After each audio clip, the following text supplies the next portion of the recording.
First up, we want to open up the camera on our device.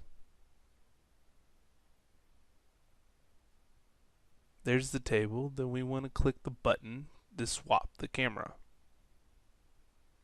I'm adjusting it. And then I'm going to look into That the was camera. smile. And I'm going to say cheese.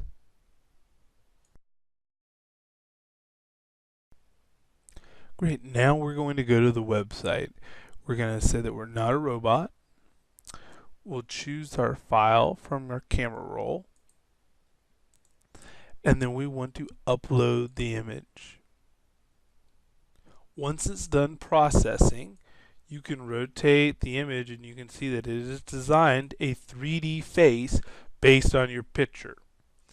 And you can move it closer or away with the Z Translate, and you can remove or leave the background. But we need to go up to where it says download OBJ file. Go ahead and click on that.